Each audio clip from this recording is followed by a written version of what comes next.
wonderful. Thank you so much for wearing masks. I appreciate it. I'm very pro-mask, although I can't wait until we aren't wearing masks anymore. I saw somebody earlier today who had fixed googly eyes to their face mask. And I am not old enough for acid flashbacks, okay? Not what I want to deal with right now. I'm so excited to be here, despite the fact that I dress like a 8th grade math teacher who's going through a divorce, apparently. Seriously, look, I dress like I'm the teacher who's trying too hard to be cool, right? Like, sorry kids, I can't take money from you and buy you beer with it. I guess I just have to pay for it myself. I am not a teacher. No, I'm actually a full-time entertainer. I'm a full-time comedian. And you're right to not applaud that because we all know that means I'm unemployed. That's exactly. Like this comedy tour brought to you by Massachusetts State Unemployment. So when I lost my job, they fired me on a Friday. And on the following Thursday, I was sitting at home in my good depression boxers when I heard a shouting and a pounding on my front door that said, "Boston Homicide Police! Is Dennis Maller in there?" I'm like, oh, this is my Law and Order moment. This is Briscoe and Green coming to talk to me because I'm the last to see someone alive last night. And I gotta hope I'm the red herring at the beginning of the episode because I know if I'm guilty and I try to run out my back door, I'm gonna get clotheslined by the rookie. And he's gonna say something quippy to me like, "Looks like you just got hung out to dry." By the way, we can all admit an Ice-T impression is the least racist black man impression to do, right? Right? It's not a black man impression, it's an Ice-T impression, exactly that, nothing else. So I go to the door, I talk to the police, big misunderstanding. You guys are fine, that's hilarious.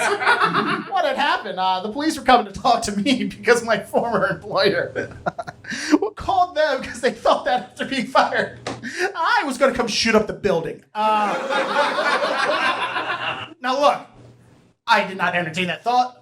I am not a violent man. I would never do anything like that, but I do understand why they would think that. I do have resting mass shooter face, so.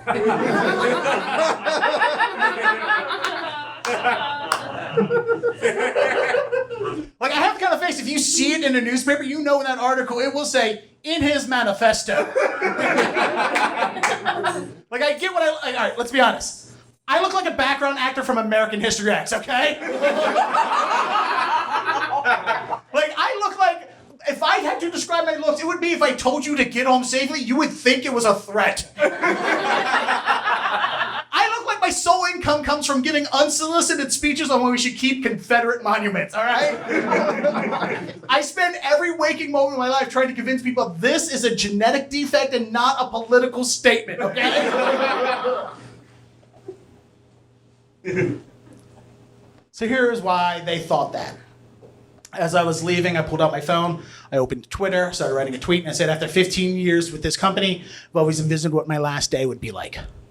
I've always thought it would be a day of optimism. Unfortunately, that day is today, and all I can think are feelings of retribution. Okay. I get retribution was the wrong word. That's not what I meant. What I meant is like, I wanted to like flip a desk as I was being escorted out of the building, okay? Not commit genocide. In the span of 6 days, I went from redundant workforce to Richard Jewell domestic terrorist. By the way, I do want to point out, I write for a newspaper. The job I was fired from was a radio station. I worked in radio for 22 years, and I work at a newspaper currently now. And I understand that I am a single away from being the king of all dead media. I get it. But like I said, if it was going to leave a manifesto, it's not going to be a tweet, okay? I got better avenues, all right? Literally, this is my job at the newspaper. I interview my friends on audio, record it, have an AI transcribe it, give it to my boss to spell check, and then they mail me a check. I'm cheating a nonprofit. It's so... I don't know how I got this job. It's great, but... So I did level with the police. I told them, look, honestly, I did not take my firing well. That is the truth. I have not left the house in 6 days since I was fired. My eyes are puffy and red because I've been crying for 6 days straight. I'm still wearing the same boxers I was fired in 6 days ago. At this moment, I am literally more a danger to myself than I am my own former coworkers.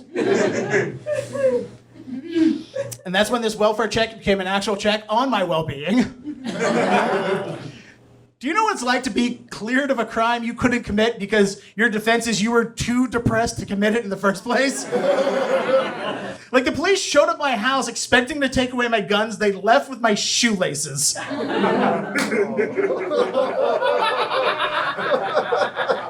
I am very open about talking about my depression because I am a huge proponent for mental illness. Nope, sorry, that's not what I meant. I mean, I'm a huge proponent for mental health. That's what I meant. Like, it'd be weird if I was going to come on here and just like, everyone should have depression. That's not what I'm saying. I'm a huge proponent for mental health. I talk about it openly. I feel other people. I want to be an example to other people who should talk about it openly. I don't think we should be ashamed of our mental health issues.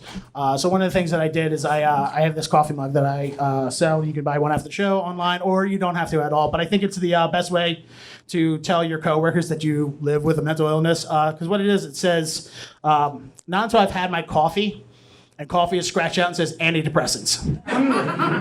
Because I don't want people to be ashamed to take antidepressants. You shouldn't be ashamed of it. I take antidepressants. Antidepressants are literally the reason I get out of the bed in the morning. And that's because I keep them in the other room. So I've been Deadair, Dennis Meyer. Thank you so much for being here. We appreciate it. Stay perfect and wonderful. Good night.